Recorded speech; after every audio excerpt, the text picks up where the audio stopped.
1장 5절에서 7절입니다. 유대왕 헤롯 때 아비야 반열 제사장 한 사람이 있었으니 이름은 사가랴요. 그의 아내는 아론의 자손이니 이름은 엘리사벳이라. 이 두 사람이 하나님 앞에 의인이니 주의 모든 계명과 규례대로 흠없이 행하더라. 엘리사벳의 잉태를 못하므로 그들에게 자식이 없고 두 사람이 나이가 많더라. 아멘. 엘리사벳이라고 한 이름의 뜻은 하나님을 예비하는 자입니다.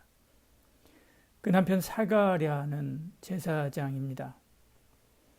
사가랴는 하나님께서 기억하신다라고 하는 뜻이지요. 그는 아비야 반열에 속한 제사장이었습니다. 제사장 아론의 자녀들은 다윗 왕 때부터 24반열로 나누었는데 그 24반열 가운데 아비야 반열은 8번째입니다. 사가랴는 이 반열에 속한 제사장이지요. 매년 24반열의 제사장들이 순번을 짜서 1년에 2차례씩 예루살렘 성전에서 한 주간씩 봉사했습니다. 사가랴도 이 순서를 따라서 성전 봉사를 수행했을 것입니다. 이 시대의 유대 왕은 헤롯입니다. 그는 에돔의 혈통에서 난 자로 유대 분봉 왕위에 오른 유명한 폭군이었지요. 그는 10아내와 10아들을 가졌습니다. 그 중에 첫 5 아내들을 통해서 낳은 그의 자녀들은 모두 권력과 불륜으로 유명했죠. 그는 예수님께서 태어나자마자 어린 예수님을 죽이기 위해서 수많은 유아를 학살한 잔인한 사람이었습니다. 그러나 이 경건한 가정은 오히려 헤롯의 지배하에서 고통받고 있던 이스라엘 사람이었지요. 그런데도 나이가 들도록 자녀가 없었습니다. 세상은 이처럼 불경통해 보이기도 합니다. 의로운 가정에는 자녀가 없어서 눈물로 기도하는데 이 악한 가정은 자녀가 넘쳐서 서로 물고 뜯고 싸워대는 것이죠. 그래서 의인이 낙심하고 시험에 들기도 합니다. 그러나 하나님은 경건한 자에게 은혜를 베푸시고 경건한 사람을 통하여 악한 자 천을 당하고 만을 당할 힘을 주시는 줄 믿습니다. 그렇게 쓰임받은 사람이 바로 엘리사벳이지요. 그에게서 헤롯을 두렵게 만든 세례 요한이 나왔기 때문에 그렇습니다.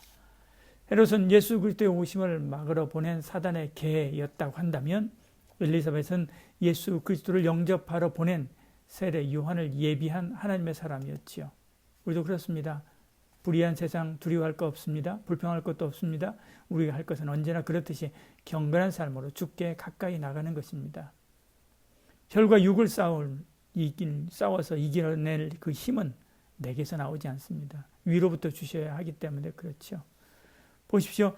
제사장이 타락하고 바리새인이 백성을 압제하고 사두개인이 자기 욕심만 차린 이 시대에 엘리사벳은 경건한 삶을 살며 하나님을 바랐습니다. 6절에 이 두 사람이 하나님 앞에 의인이니 주의 모든 계명과 규례대로 흠없이 행하더라 말씀합니다. 아론의 자손으로 남편과 더불어 하나님 앞에 의로운 삶을 살았던 사람입니다. 그녀는 경건한 가정에서 하나님을 예비하는 것을 기쁨으로 여기며 살았습니다. 성경에 하나님 앞에 귀하게 쓰임받은 여인들은 대부분 이렇듯 경건한 삶을 살았던 사람입니다. 하나님은 늘 경건한 마음으로 당신을 바라며 소망하는 사람들을 기뻐 받으시는 줄 믿으시길 바랍니다. 엘리사벳은 남편과 더불어 말씀을 따라 살았습니다. 6절에 말씀하죠. 주의 모든 계명과 규례대로 흠없이 행하더라 이렇게 말씀합니다. 하나님의 말씀을 따라 살며 말씀을 지키고 가르치는 삶을 살았던 부부입니다. 이처럼 오늘 우리도 늘 하나님의 말씀을 사모하며 그 말씀을 따라 살아야만 하지요. 상고시대의 노아도 말씀을 따라 방주를 지었습니다. 석기시대의 욥도 말씀으로 고난을 이겼습니다. 청동기시대의 사무엘도 말씀으로 블레셋을 이기고 견고한 나라를 세웠습니다. 철기시대의 다윗도, 중세시대의 루터도, 근대의 스펄전도 오직 말씀으로 세상을 이기고 변화시킨 것을 보지요. 앞으로 우주시대가 오고 5차 산업, 6차 산업 시대가 와도 성도는 역시 말씀으로 살아가야만 합니다. 엘리사벳은 뿐만 아니라 늘 기도하며 살았습니다.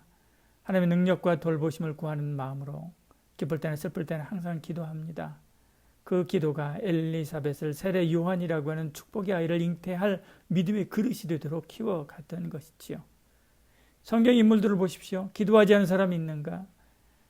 기도 없이 기적이 일어난 적이 있는가? 기도는 성도의 호흡이고 생명이고 피부입니다. 엘리사벳은 하나님의 구원을 바라고 소망하는 삶을 또한 살았습니다. 그날 남편 사가랴가 성전에서 봉사할 때 엘리사벳이 아들 낳을 것을 천사로부터 듣게 됩니다. 그때부터 엘리사벳이 잉태하여 5달 동안 숨어 있었죠. 6개월 만에 주님의 모친 마리아가 엘리사벳을 방문하게 됩니다. 그때 아이가 그녀의 복중에서 뛰놀지요.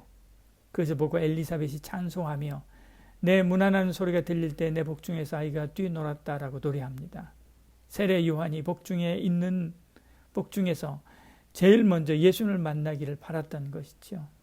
그만큼 하나님의 구원을 소망하며 메시아를 바라는 삶을 살았던 사람입니다. 우리도 그렇습니다. 기독교가 세상으로부터 왕따를 당하고 공격을 당해서 억울하다는 생각으로 울분을 터뜨릴 수 있습니다. 그러나 그럴 거 없습니다. 요즘 이 어려운 상황에서 이상하게 성경적인 방법으로 이 고난을 극복하려고 하지 않습니다.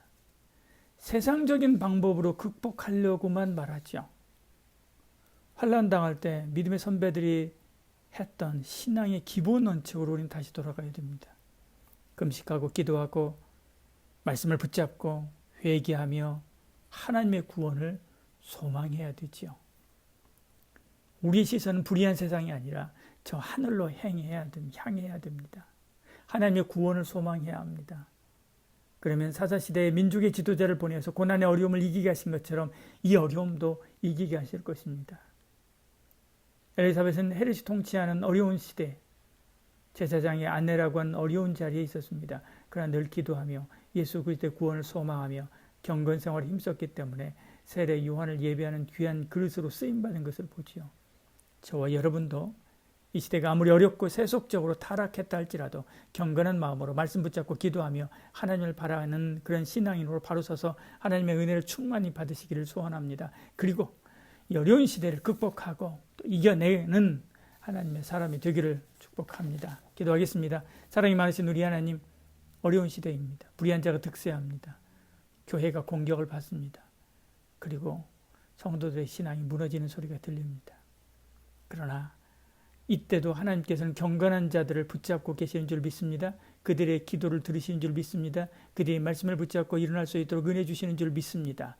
오늘 우리가 함께 부르짖어 이 나라 이 민족을 위하여 기도할 때 주여 들으시고 응답하여 주시고 또한 우리를 하나님이 경건한 사람으로 세워서 놀라운 하나님의 회복의 역사를 이루는 도구로, 의의 도구로, 의의 병기로 사용해 주시옵소서.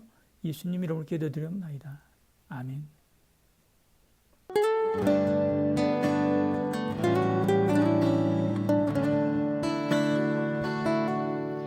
주님 말씀하시면